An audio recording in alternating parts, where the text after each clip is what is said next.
Hey guys, so today we're going to be taking a look at the new cards that are going to be released on the 24th. All of them were confirmed, I believe, yesterday, so I thought this would be a good time to go through them before the pack comes out and maybe look through the cards, talk about, the implications behind them, how they can be useful to your decks, what to expect. I only play in the TCG. I've played against some of these decks, so I understand a lot of these cards and I know of some of the cool combos you can do with them, but I definitely want to prepare people and want people to start understanding that this new pack has a lot of really interesting stuff in it, and it's definitely something to keep an eye on. And I'm hoping you guys will see some of the coolness of a bunch of these cards that they're releasing.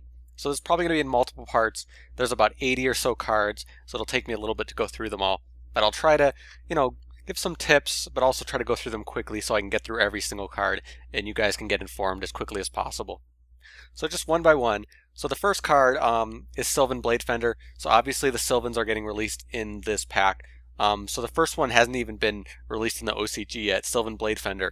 So this is going to be a really nice beater with 1900 attack. And most of the Sylvans, if you don't know, they can excavate the top card, which means just reveal it. And so the idea is that they can mill through their deck, kind of picking whatever card they want, and they're also going to send all the plants that they excavate to the graveyard. So the big thing about it is each of the Sylvans can do something when they get excavated themselves. So when they get when this one gets excavated, you can bring it to your hand. So you can get this beater very easily, even if you don't draw it, if you're running Sylvans. So very easy. So then White Duston, definitely don't overlook this card. It's the only normal type Duston, so you can combo it with Dustin House, and then you can use it to tribute or XYZ or Synchro and all that stuff.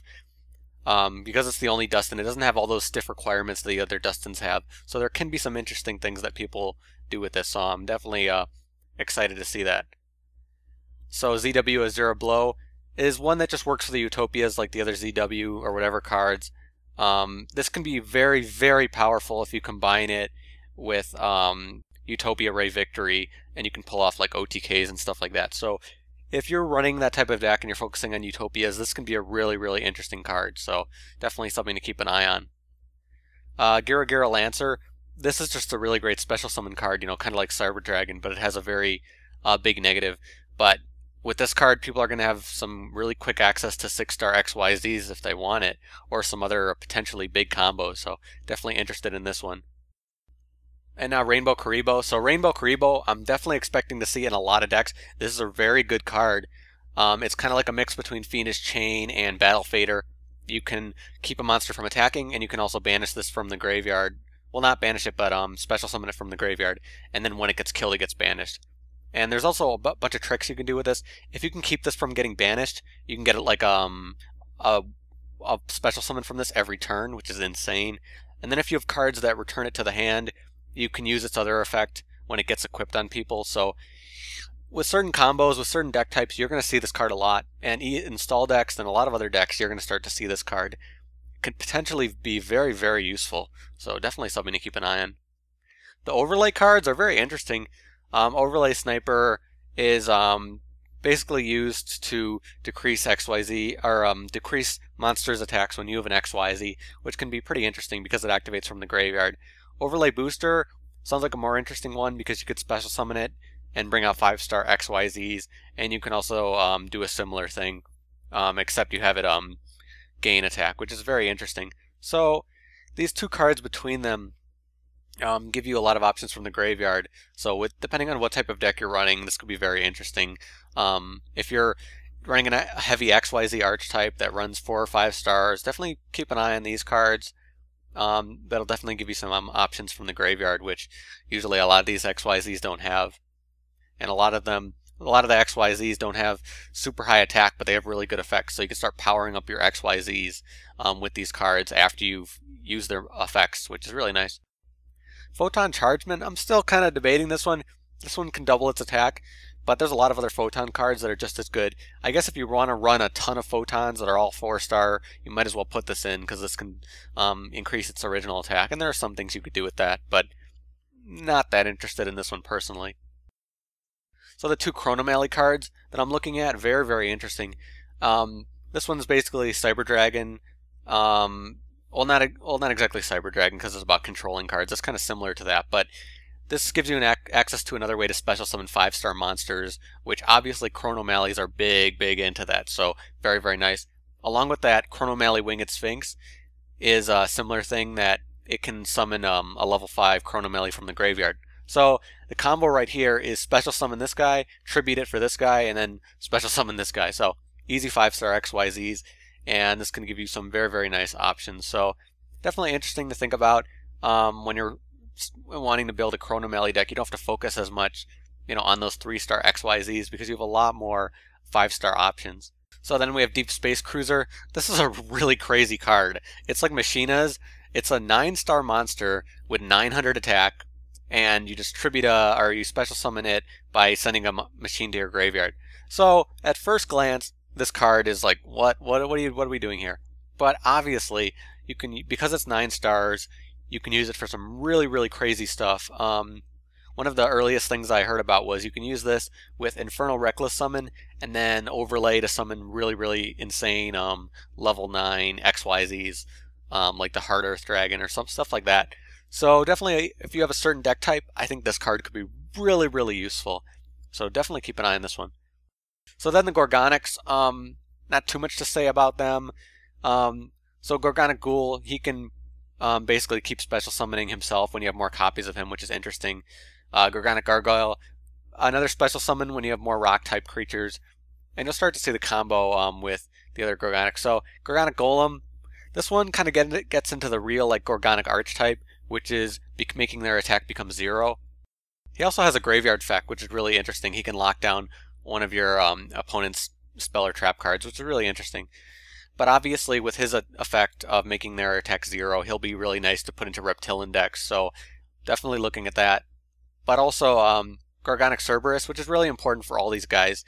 When he's normal summoned, all rock monsters become level 3. So the idea is you can swarm level 3s really easy with Gorgonics.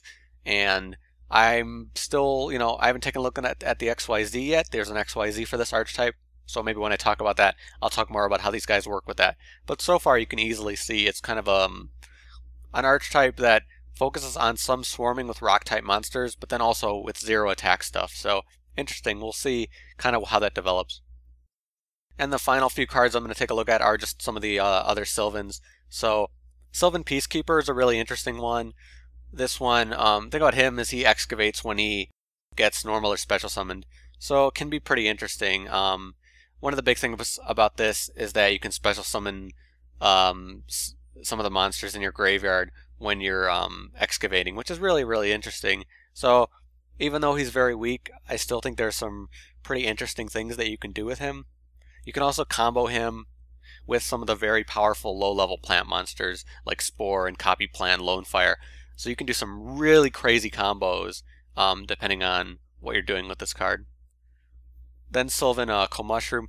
This one's pretty simple. It's a defender that can excavate a ton of cards. So it's very interesting depending on how your deck's doing. You could start building up your graveyard very quickly with this card. And Sylvan Marshalleaf. So what's really interesting about this card is that it has 1500 attack, which is nice for a Sylvan monster. But the big thing is that if he gets excavated, he can destroy a monster. So you're starting to see the power of Sylvans. If they excavate good things at the right time, they can start really annoying your opponent.